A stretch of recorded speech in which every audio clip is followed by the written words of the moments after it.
जब हम इस वेद मंत्र में प्रवेश करते हैं तो ये पावन ऋग्वेद का वेद मंत्र है और हमें मंद्र हृदय वाला बनाने की इच्छा जागृत करता है। और वास्तव में क्योंकि परमपिता परमात्मा और उसका जो यज्ञ है ये बहुत ही प्यारा है, बड़ा ही अनमोल है। ईश्वर क्योंकि स्वयं पावक है, वो सबकी पवित्रता को करने वाला है और वही पवित्र ज्योति वाला है। लेकिन हम देखते हैं कि हम सोए पड़े हैं, जो मस्ती वाले हैं, जो हर्षित करने वाले हैं, जो आनंद रूप परमात्मा को हम मादन हर्षित होने वाले ही हृदयों से कहते चाह रहे हैं, वास्तव में प्राप्त करना चाहते हैं परमपिता परमेश्वर से। यहाँ हम चाहते हैं कि देखो ईश्वर की प्राप्ति उस व्यक्ति को है जो मंद्र हृदय है, जो क्षुद्र हृदय है, उसको भगवान की प्राप्ति नहीं है। और मंद्र के यहाँ बहुत सुंदर अर्थ दिए, मस्ती देने वाले, हर्षित करने वाले, आनंद रूप परमपिता परमात्मा के यही लक्षण है। जब एक योगी ध्यान में साधना में बैठता है, जब एक विद्वान इस यज्ञ इत्यादि को करता है, तो इसी भावना के साथ इन यज्ञों को किया जाता है कि वो परमपिता परमेश्वर जैसा मंत्र है, हम भी वैसे मंत्र बने। वो सबको हर्षित करने वाला है, हम भी सबको हर्षित करें। वो आनंद रूप है, हम भी सबको आनंद प्रदान करें। हमारे किसी कार्य से दूसरे को परेशानी ना हो, किसी का आनंद हमारे कारण से समाप्त ना हो, ऐसा हमें प्रयत्न करना चाहिए।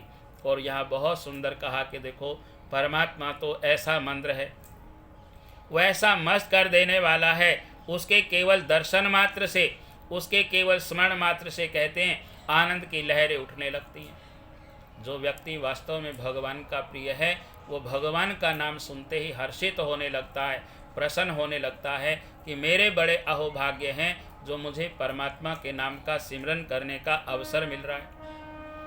गोस्वामी तुलसीदास जी महाराज इसलिए रामायण में कहते हैं कि जिनके कानों में भगवान का नाम नहीं जाता, वो कान तो ऐसे हैं जैसे सांपों के बिल होते हैं। इसलिए जरूरी है कि इन कानों में केवल भद्रम करने भी भद्र ही वाणी जाए, अच्छे ही काम जाए।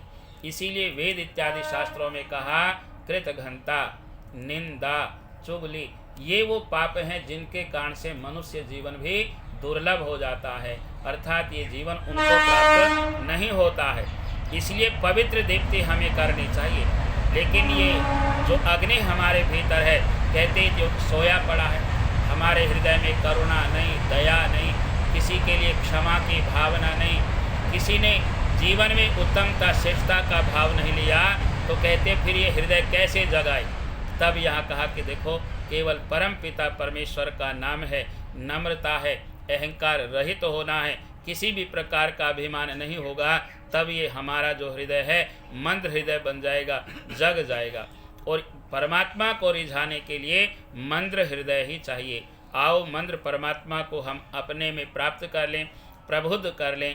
और ये तभी संभव है जब हम प्रभु की वाणी को सुनकर मोर की तरह, मयूर की तरह आनंद मस्ती में नाच उठेंगे। परमपिता परमेश्वर से प्रार्थना की प्रभु हमारे कोमल पवित्र मनोभावों में आप बस जाइए, आपका नाम हमें रोमांचित करे, पुलकित करे, और हमारे अंतःकरण में ये मनोवेग बार बार उठता रहे कि जिससे हम प्रभु के अनुभव को करके अपने आनंद अश्रुओं से अपने आप को तृप्त करें।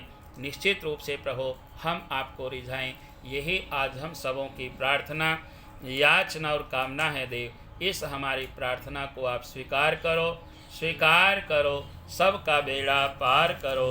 ओम शांति शांति शांति।